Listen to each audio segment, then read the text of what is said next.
Halo, apa kabar? Senang sekali bisa kembali menjumpai Anda semua. Saya Ersman Arif bersama dengan Bung Rocky Gerung.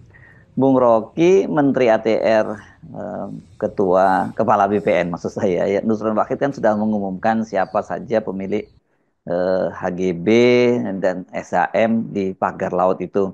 Ini memang banyak orang yang bingung nih bagaimana mungkin ada laut kok diberi status HGB dan SHM. Dan ini kan berarti ada permainan kekuasaan dengan pemilik modal gitu, dan ini sih sudah di luar nalar sehat ya, di luar akal sehat. Sepertinya akan ada eskalasi baru, karena eskalasi artinya soal pagar laut ini akan menimbulkan banyak spekulasi berlapis-lapis, karena sampai hari ini kendati sudah digusur oleh Angkatan Laut demi membuka akses pada nelayan, tapi status hukum dari pagar laut itu masih diperdebatkan. Siapa pemiliknya, HGB apa yang memungkinkan seseorang menjadikan 30 meter, 30 kilometer itu bagian dari sertifikasi, yaitu pagar laut. Tentu kita bisa menduga dengan secara logis bahwa pagar itu semacam pembatas untuk memulai semacam proyek reklamasi dan itu atau ya penimbunan laut untuk perluasan daratan, dan itu harus diletakkan atas dasar hak atas tanah di situ, tadi HGB atau HGU. Tetapi yang jadi soal adalah peristiwa diperolehnya HGB itu yang sekarang sedang dikulik-kulik oleh netizen. Apakah sama dengan peristiwa yang memungkinkan atas dasar HGB lalu dipagarilah laut itu? Itu satu soal. Soal kedua, tentang sertifikat itu sendiri, beberapa menteri pasti terlibat di situ, BPN, ATR, mungkin juga gubernur Banten atau para pejabat yang ada di situ. Tetapi masalah utamanya adalah mengurai prosedur hukum yang memungkinkan satu kelompok memperoleh hak atas HGB terhadap sebetulnya objek yang sebetulnya tidak boleh di HGB-kan atau diletakkan hak untuk membangun apapun di situ, kan itu adalah kawasan laut terbuka itu. Jadi sekali lagi ini ada soal hukum, ada soal lingkungan, ada soal yang kita sebut sebagai filosofi dari laut. Jadi laut itu harusnya tidak dieksploitasi untuk kepentingan satu kelompok, itu filosofinya, karena itu kan diberikan oleh alam untuk dinikmati oleh semua orang. Jadi atas dasar itu orang mulai mempersoalkan, bahkan mempertengkarkan siapa pejabat yang memberi hak atas HGB itu, sehingga timbul semacam hak untuk membakari laut, timbul semacam hak untuk menimbun laut, timbul semacam hak untuk mendirikan properti di situ. Kan itu urut-urutannya begitu tuh. Jadi sekali lagi kita mulai dari prinsip pertama, boleh nggak laut itu dimiliki oleh satu kelompok dan menutup akses rakyat yang tidak punya kapasitas untuk membeli lahan di situ? Kan itu filosofi yang dari dulu menjadi semacam dispute antara legal studies, environmental ethics, dan radical sociology. Dan kita bisa bongkar itu satu waktu secara teoritis. Tetapi yang di depan mata kita adalah mengurai apa dasar hukum sehingga diterbitkannya HGB itu. Jadi prosedur dilalui dengan baik apa tidak, itu kira-kira urusan utama kita tentang pagar laut itu. Kendati siapa pemilik pagar laut itu sudah dibuka, tapi tetap saja ini ada kecurigaan bahwa kasus ini bakal ditutup-tutupi karena adanya kekuatan besar yang bermain di situ, dan ini kan bisa terlihat sejak sejak awal, dan bahkan kemudian kemarin ketika muncul kontroversi, ada polemik antara TNI Angkatan Laut dengan, atau bahkan TNI dengan Kementerian Kelautan dan Perikanan gitu ya. Karena ini baru setelah Presiden Prabowo juga langsung turun, ini baru beres gitu. Jadi kalau sampai hari ini tidak ada semacam keterangan resmi bahwa memang BPN membuka bahwa memang udah ada sertifikat, ada yang 2017, ada yang 2023. Tetapi masalahnya adalah memastikan apakah prosedur memperoleh sertifikat itu atas dasar act of good faith, itu sesuatu yang didasarkan pada keinginan mulia tuh. Kalau itu dilakukan atau atas dasar AMDAL yang masuk akal, oke. Tetapi orang mulai curiga bahwa di belakangnya justru akal-akalan yang seperti biasa kong kaling kong atau prosedur ugal-ugalan untuk menghasilkan sertifikat itu yang dihasilkan melalui transaksi antara pejabat dan pengusaha dan para preman atau calo di pertanahan di situ. Jadi semua ini yang mesti dibuka dulu supaya kita mengerti bahwa ada prosedur yang sudah bereskah atau ada prosedur yang dilanggar. Dan sementara ini tentu tuduhannya adalah pihak korporasi pasti menyewa aparat, menyewa calo untuk memperoleh sertifikat itu. Tapi masalahnya adalah kenapa penyewaan itu atau upaya korporasi untuk memonopoli hak atas laut itu diiyakan oleh negara. Kan masalahnya tetap di situ kan negara punya kekuasaan. Kenapa negara tidak bisa paling nggak bersikap etikal terhadap proposal-proposal yang hendak mengendalikan akses natural ke laut? Kan negara harus memproteksi hak rakyat supaya tidak dikuasai oleh sekelompok orang tuh. Ya tentu saja korporasi dengan mudah mengatakan oke, kami dapat izin. Ya memang yang salah lah negara, kenapa dikasih izin? Dan itu artinya negara melakukan act of omission, pembiaran terhadap upaya untuk saling menyogok di antara pejabat dan pembisnis. Kan itu dasarnya kan.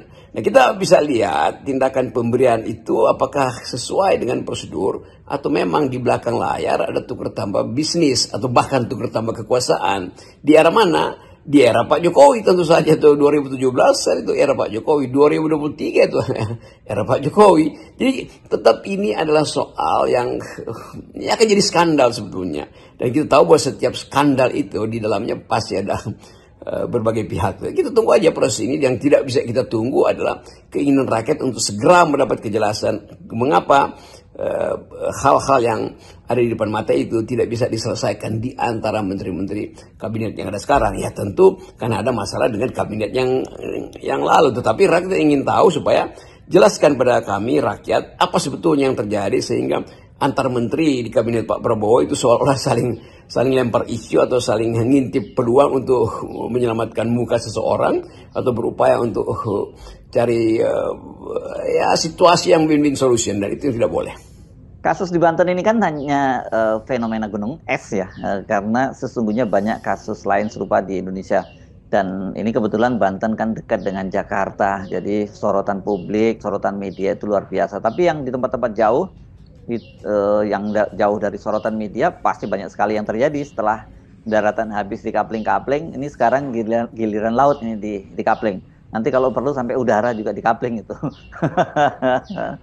Saya kira skandal pagar laut di Banten ini mesti juga dilihat dalam satu paket dengan skandal-skandal lain di wilayah-wilayah yang sejenis misalnya. Jadi sepanjang pantai yang punya potensi untuk dijadikan resort pasti ada masalah yang sama tuh. Mungkin di Jawa Timur ada yang semacam itu, di Jawa Tengah atau di Bali, Lombok segala macam.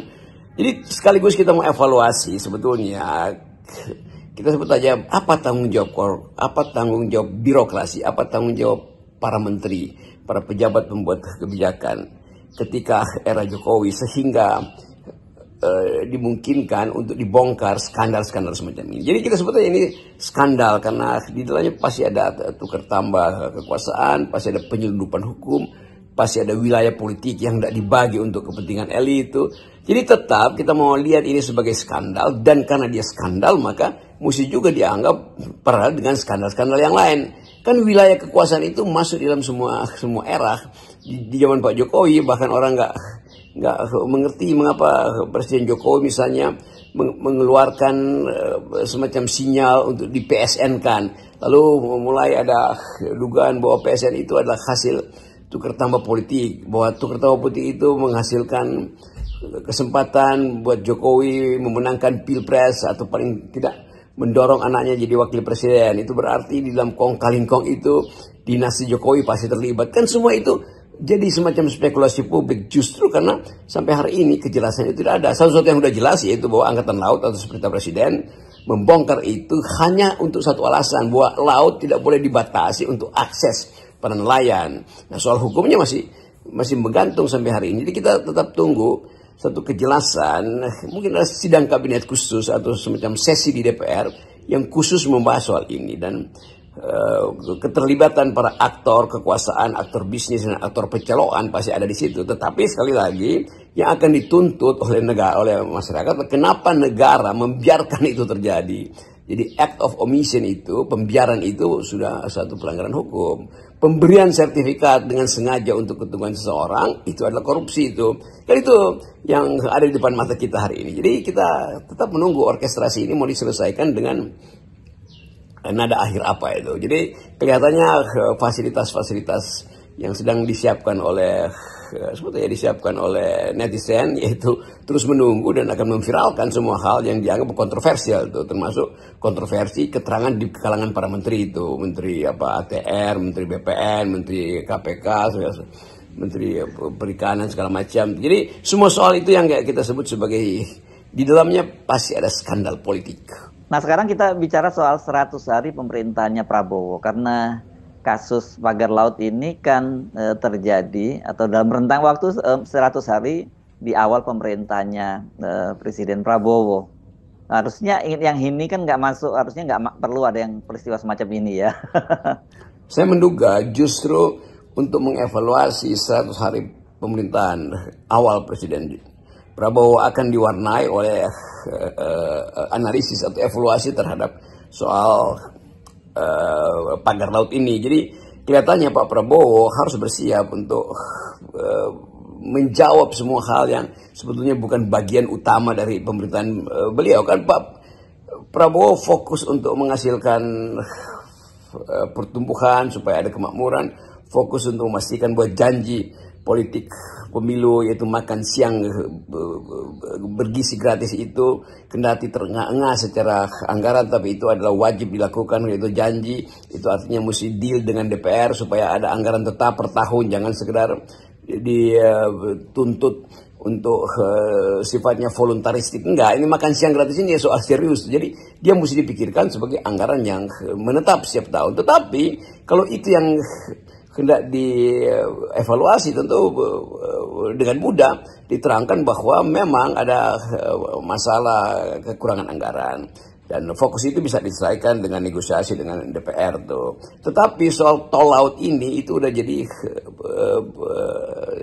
PIK 2 itu udah jadi public enemy, kira-kira begitu. Sementara negara masih berdiam diri karena keterlibatan aparaturnya sendiri itu.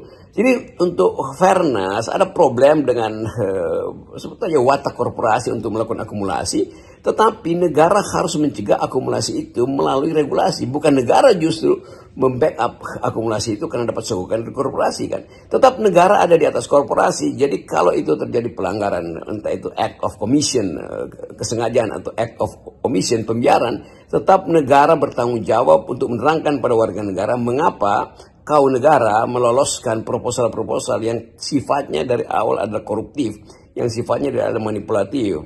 Menteri siapa yang memperoleh keuntungan dari prosedur pemberian HGB itu tuh? Menteri siapa yang punya koneksi politik sehingga memuluskan relasi antara korporasi dengan negara? Menteri siapa yang diam-diam menerima semacam fasilitas yang sekarang disebut sebagai gratifikasi. Jadi semua ini yang ditunggu oleh publik. Nah, sambil kita menunggu, kita ingin tuntut momentum ini jangan sampai hilang.